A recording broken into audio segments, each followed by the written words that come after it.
Zinc copper sulphate, তারপরে হবে zinc sulphate plus copper. এবার দেখো আমরা কি করব। জারণ মান, একটা বিক্রিয়া দিলে জারণ মান লিখবো। জিঙ্ক ইলেকট্রন গ্রহণ করে না, ত্যাগ করে না, এই অবস্থা, তখন তার জারণ মান 0। কপার এখানে বন্ধন গঠন করছে, তো তাহলে কপারের জারণ মান আছে, সেটা হবে 2। সালফেটের জারণ মান আছে সেটা, সালফেটে যেহেতু আধা ঋণাত্মক, তাহলে তার জারণ মান ঋণাত্মক, আর এটা কি লিখবো ধনাত্মক। জিঙ্ক এইখানে হবে ধনাত্মক, এইখানে হবে কি ঋণাত্মক সালফেটটা, আর কপার হচ্ছে গেছে এখানে। তাহলে আমরা এখানে শিখব দর্শক আয়ন কি। দর্শক আয়ন হচ্ছে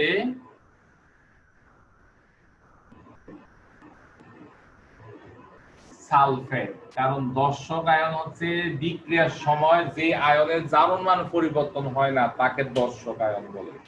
দর্শক আয়ন হচ্ছে বিক্রিয়ার সময় যে আয়নের বা যে মৌল বা যৌগমূলকের জারণ মান পরিবর্তন হয় না তাকে দর্শক আয়ন বলে। এবার দর্শক আয়ন বাদ দিলে বাকি যে অংশ থাকে সেটা হচ্ছে আয়নিক সমীকরণ।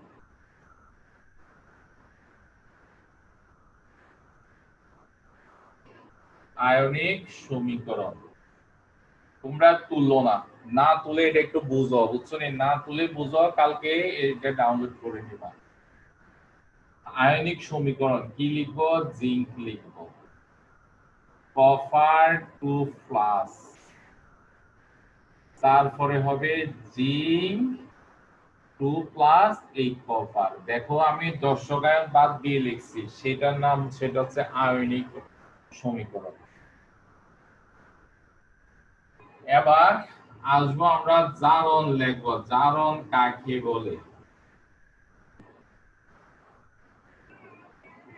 বিক্রিয়ক কর্তৃক ইলেকট্রন বর্জনকে জারণ বলে। বিক্রিয়ক কর্তৃক ইলেকট্রন বর্জনকে জারণ বলে। এখন আমরা কিভাবে বুঝবো যে কে কোন বিক্রিয়ক ইলেকট্রন বর্জন করছে? স্যারে যখন জারণ মান শিখাইছিলাম তখন বলছিলাম ইলেকট্রন ত্যাগ করলে ধনাত্মক হয়, ইলেকট্রন গ্রহণ করলে ঋণাত্মক হয়।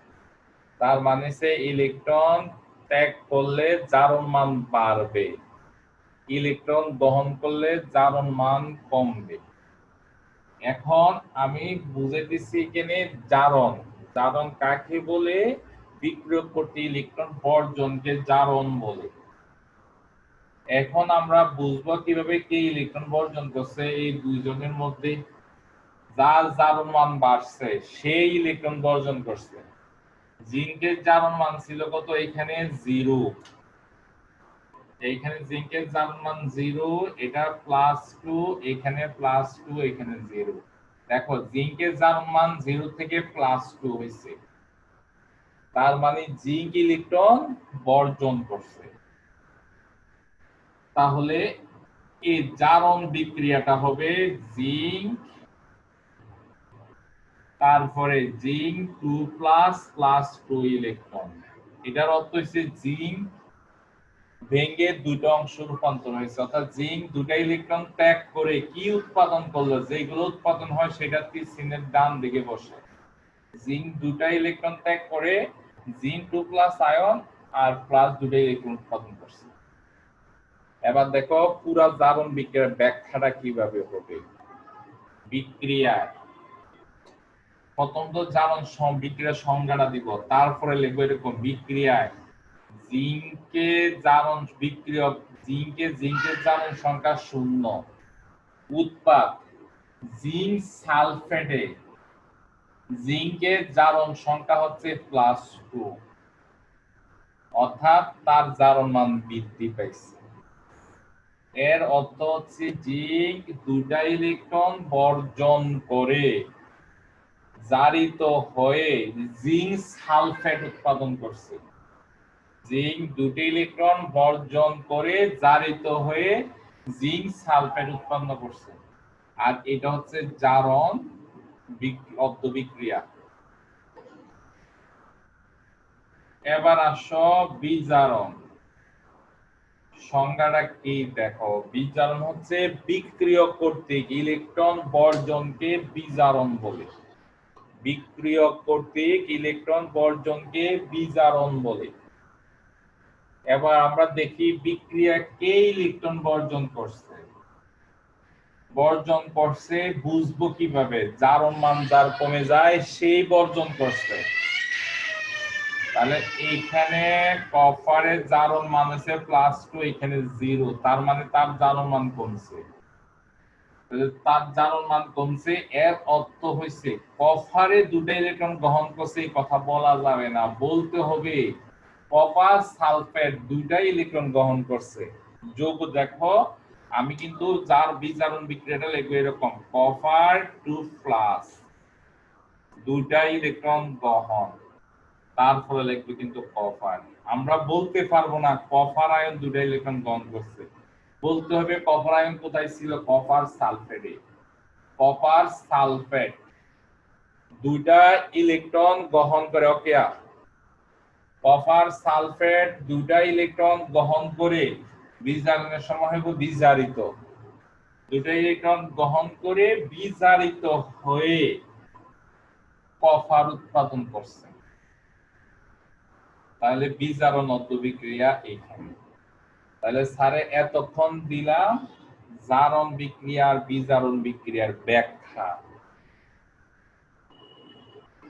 এবার চিহ্নিত করব জারক এবং বিজারক চিহ্নিত করব। এতটুকু তোমরা কি পড়াইছি একটু নিজেদের মধ্যে একটু নিজেরা চিন্তা করো তো, স্যারে তারপরে এটা হচ্ছে জারক আর বিজারকটা পড়াবো।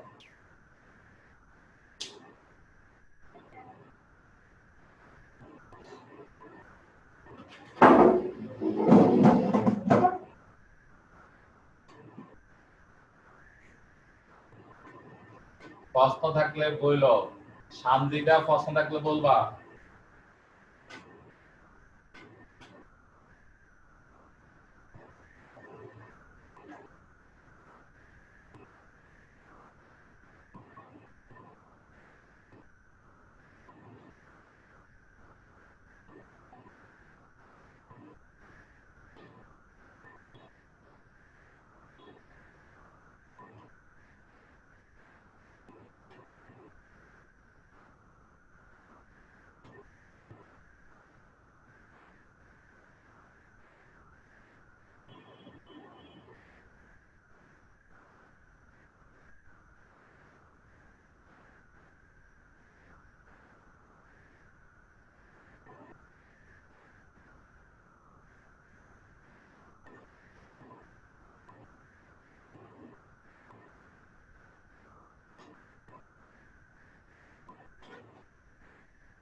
হ্যাঁ, ওকে, কোনো প্রবলেম আছে?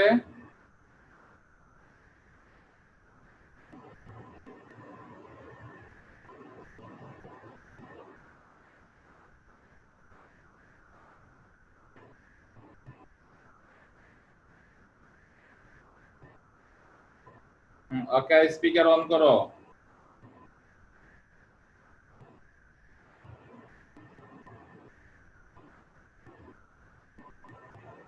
না স্যার। এবার আসো আমরা যেটা দেখব সেটা জারণ বিজারণ, মানে জারক আর বিজারক কিভাবে চিহ্নিত করে সেটা দেখব। জারক বিজারক চিহ্নিত করতে গেলে এই দুটা জিনিসের আবার জয়েন করে ব্যাখ্যা দিব। এতক্ষণ এই দুটা যে ব্যাখ্যা দিছি এই দুটাকে আবার জয়েন্ট করব, কিভাবে দেখব। বিক্রিয়ক জিঙ্ক দুটা ইলেকট্রন ত্যাগ করে, হ্যাঁ কথা বলছো কে, ফাইজা। বিক্রিয়ক জিঙ্ক, এখান থেকে বিক্রিয়ক জিঙ্ক দুটা ইলেকট্রন ত্যাগ করে জারিত হয়ে, জারণ লেখা আছে, জারিত হয়ে কপার সালফেটকে বিজারিত করে। আবার বলি স্যারে এই লাইন থেকে কথাটা বলতে হবে কিভাবে, দেখো স্যারে বলতেছি। বিক্রিয়ক জিঙ্ক দুটা ইলেকট্রন ত্যাগ করে নিজে জারিত হয়ে, জারণ আছে, নিজে জারিত হয়ে কপার সালফেটকে বিজারিত করে, বিজারণ কপার তো এখানে আছে, হ্যাঁ, কপার সালফেটকে বিজারিত করে জিঙ্ক সালফেট উৎপাদন করছে। সুতরাং এই বিক্রিয়া জিঙ্ক বিজারক পদার্থ, যে ইলেকট্রন ত্যাগ করে সেই বিজারক পদার্থ। আবার বলি স্যারে কিভাবে লাইনের থেকে, বিক্রিয়ায় বিক্রিয়ক জিঙ্ক দুটা ইলেকট্রন বর্জন করে জারিত হয়ে, জারণ লেখা আছে সেই জন্য জারিত হয়ে, এবার এই লাইনে লাভ দিব কপার, এইভাবে দেখো বিজারণ কপারের সি চলে যাবে এখানে, কপার সালফেটকে বিজারণ লেখা আছে তো বিজারিত করে কি জিঙ্কই আছে দিকে এইখানে আছে জিঙ্ক সালফেট উৎপাদন করছে।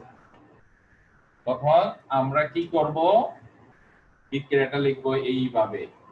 তখন এই জিঙ্কের থেকে একটা টান দিয়ে নিব এইখানে, তাহলে এই বিক্রিয়াটা হবে জারণ বিক্রিয়া আর এটা হবে বিজারণ।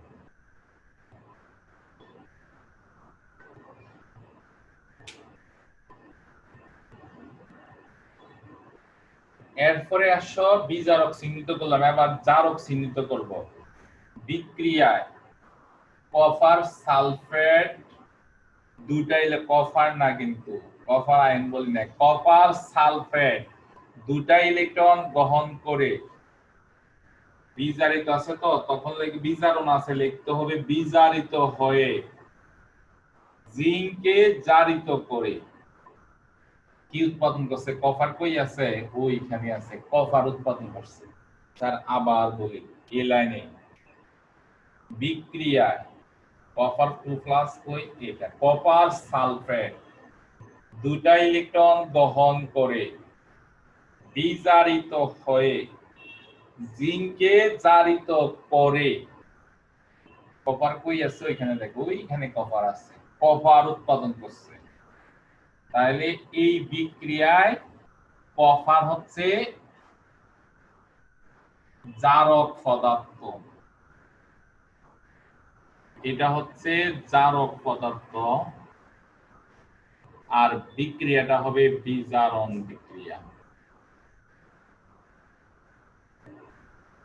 দেখো আবার বলি, বিজারণে আসলাম, কপার 2+, এটা তো আয়ন, এটার সাথে নিশ্চয়ই কেউ আছে, জাইলামও আছে কপার সালফেট। তাহলে বলবো কপার সালফেট দুটা ইলেকট্রন গ্রহণ করে, যোগ আছে মানে গ্রহণ করে, বিজারিত হয়ে লাভ দিব এটাকে জিঙ্ককে, কারণ লেখা আছে তো জারিত করে, এবার কি কপার কই আছে বিক্রিয়া, ওইখানে কপার উৎপাদন করছে।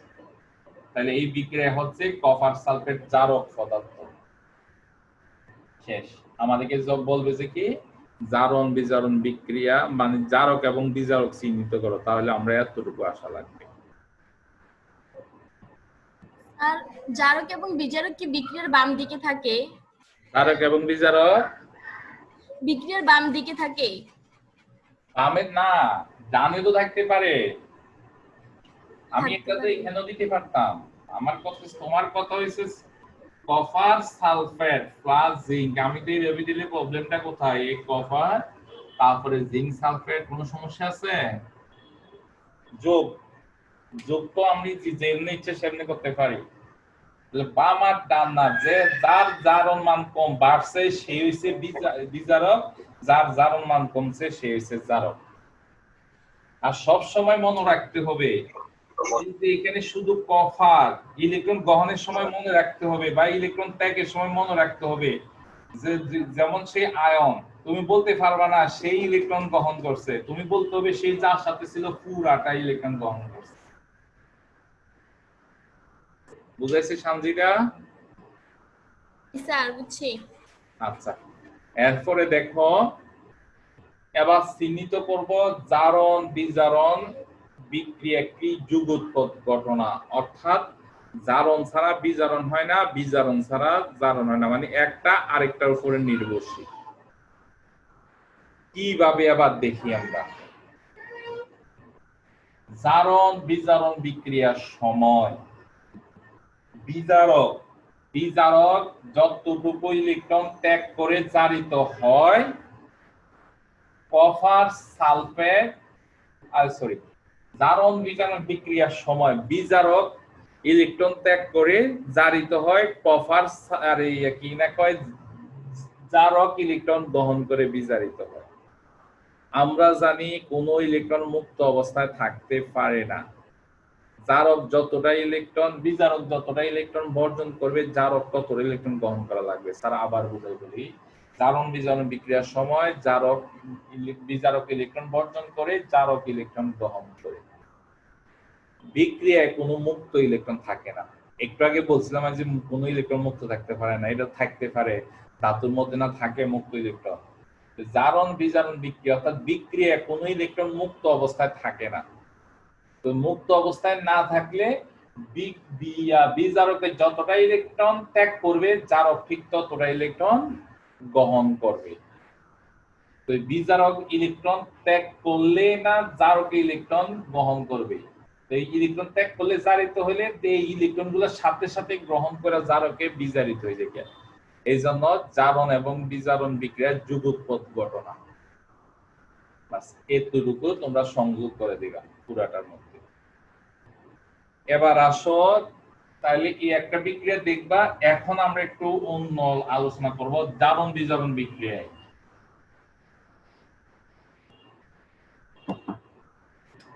দেখো আমি তিনটা জিনিস লিখলাম, আয়ন, আয়ন 2+, আয়ন 3+।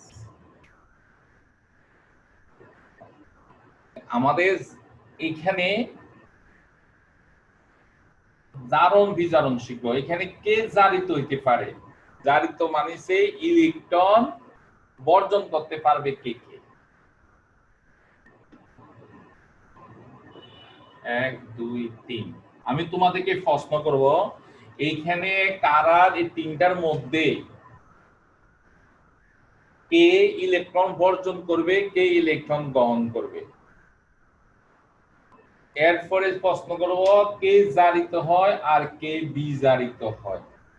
এই প্রশ্নটা করবে, একটু চিন্তা করো। আবার বলি, আমি তোমাদের এখানে প্রশ্ন করব, এখানে কে ইলেকট্রন গ্রহণ করতে পারে, কে ইলেকট্রন বর্জন করতে পারে। এটা বলতে পারলে তো আমরা বলে ফেলতে পারবো কে জারিত হয়, কে বিজারিত হয়। তারপরে বলতে পারবো আমরা কে জারক আর কে বিজারক।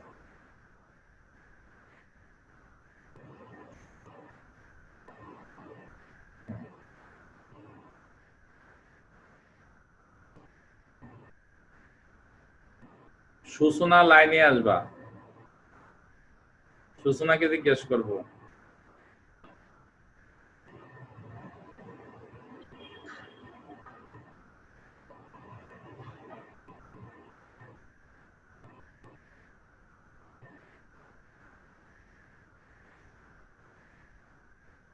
হ্যাঁ সূচনা বলো,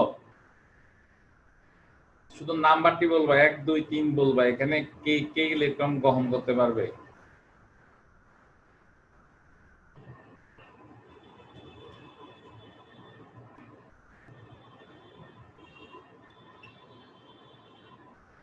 আপনার কথা শোনা যায় না।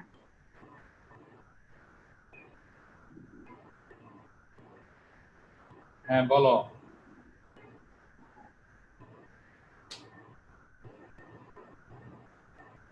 সূচনা আসো না? আচ্ছা তাহলে নাবিলা বলো।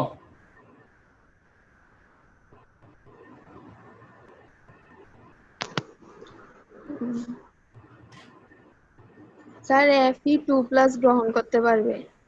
কত? Fe মানে ফেরাস আর আয়রন আর এই দুটা গ্রহণ করতে পারবে? স্যার না হলো না। কে আছে একজন দেখি? শামিমার অনেকদিন দেখি না।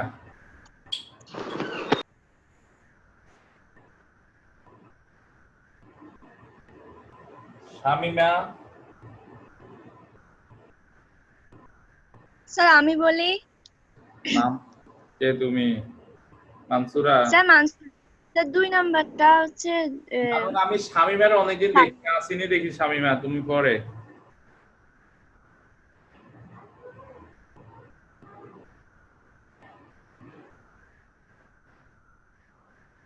এক কথা শোনা যায় কিন্তু তোমার তোমার এখানে প্রবলেম হবে।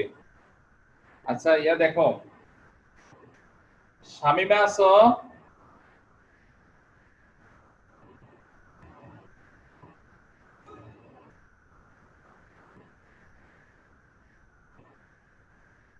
হ্যাঁ মানসুরা বলো।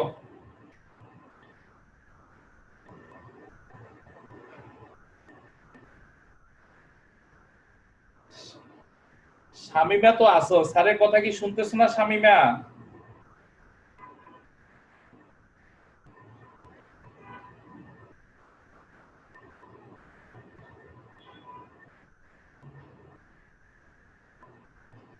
আচ্ছা সোয়া ব্যাখ্যা করো।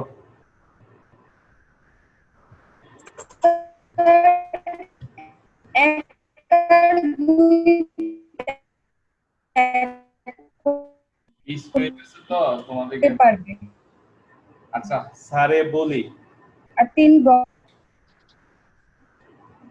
আচ্ছা ঠিক আছে, স্যার তোমার কথা শুনি না, নেটের সমস্যা মনে হয়। আচ্ছা এবার আসো স্যারে বুঝাই। সেই তো ধাতু, সেই ইলেকট্রন বর্জন করবে কত? 2টা বর্জন করবে, সে 2টা বর্জন করবে, করে হবে Fe2 প্লাস 2 ইলেকট্রন। পরবর্তী ধাপে গিয়ে সে কি করবে? এই আয়রিয়া পরবর্তী ধাপে এই Fe2 প্লাস আবার দেখো একটা ইলেকট্রন বর্জন করবে, প্লাস একটা ইলেকট্রন। দেখো স্যার কি বলছে এখানে, প্রথম ধাপে আয়রন তো ধাতু, ধাতু ইলেকট্রন নিরপেক্ষ আছে, ইলেকট্রন বর্জন করবে, সে 2টা ইলেকট্রন প্রথম ধাপে বর্জন করে, বর্জন করে ফেরাস আয়ন হয়েছে। আমরা তো জানি ফেরিক আয়ন আছে, ফেরিক আয়ন কিভাবে হয়? এই ফেরাস আয়নটা আবার কি করে? ইলেকট্রন আরেকটা ইলেকট্রন বর্জন করে আর ফেরিক আয়ন হয়ে গেছে। তাহলে আয়নটি বা কোনটি জারক এবং বিজারক দুটোটাই এইভাবে, অথবা তোমাকে খ নাম্বার অথবা গ নাম্বারও প্রশ্ন করে যে এত জারক ও বিজারক, কিন্তু ফেরাস আর ফেরিক শুধু জারক, ব্যাখ্যা করো। তাহলে এইভাবে আসে। আমরা কি করব? এই তো শেষ হলো জারণ বিজারণ বিক্রিয়া, এগুলা তো সুন্দর করে জারণ বিজারণ বিক্রিয়াটা তোমরা আরেকবার ভিডিওটা দেখে আর ভালো করে করবা। এবার আসি আমরা আরেকটু বিস্তারিত আলোচনা যাই সমীকরণ দিয়ে। Sodium hydrochloric acid, sodium chloride plus hydrogen gas. এখানে 2 হওয়ার কারণে সবগুলোরে 2 দ্বারা গুণ করো, কারণ হাইড্রোজেন 2 এখানে 2 দিতে হয়েছে, ক্লোরিন 2 হয়ে গেছে, এখানে 2 দিতে হয়েছে, সোডিয়াম 2 হয়ে গেছে, এখানে 2 দেওয়া লাগছে। এবার আসো আমরা শুধু এইটার ক্ষেত্রে ব্যাখ্যা যাব না, তোমরা ব্যাখ্যাটা ভালো করে আজকে স্টাডি করবা, পরের ক্লাসে ব্যাখ্যাটা দিবা। আজকে শুধু এখন জারক আর বিজারক চিনবো। এখন এখানে আগে বাইর করে আমরা এখানে দর্শক আয়নকে, প্রথম হচ্ছে এখানে সোডিয়ামের জারণ মান 0, হাইড্রোজেনের জারণ মান +1, ক্লোরিনের জারণ মান -1, সোডিয়াম এখানে +1, ক্লোরিন -1, হাইড্রোজেন এখানে 0। তাহলে এইখানে হচ্ছে দর্শক আয়ন কি? ক্লোরিন। এরপরে লিখবো দর্শক আয়নের, লেখার পরে আমরা এইভাবে লিখবো, রাফ আগে এই কাজটি করে ফেলবো যে আয়নিক সমীকরণ, তারপরে দাঁতটা ছিল sodium plus 2H plus 2Na plus এই হাইড্রোজেন, শেষ আয়নিক সমীকরণ। তারপরে লিখব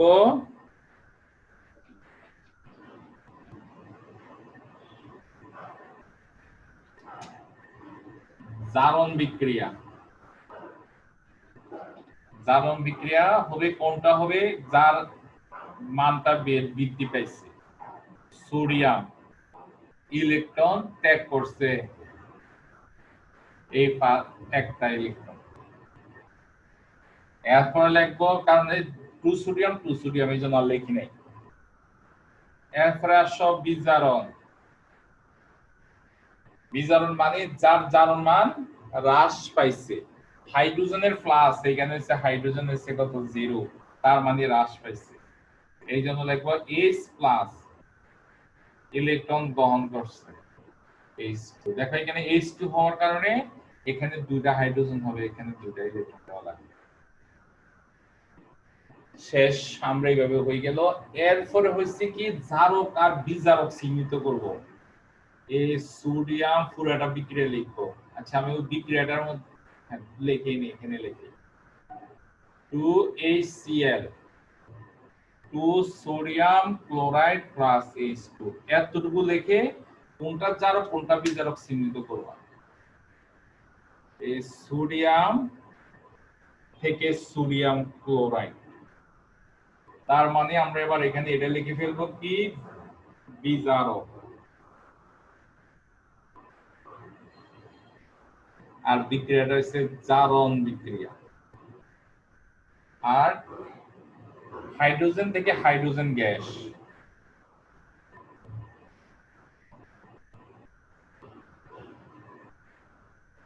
হাইড্রোজেন থেকে হাইড্রোজেন গ্যাস এটা হচ্ছে জারক। আর এই বিক্রিয়াটা হচ্ছে বিজারণ বিক্রিয়া। এই এতটুকু লিখতে পারলে তো শেষ। এবার আমরা এগুলাকে আস্তে আস্তে এগুলাকে আবার সাজাবো।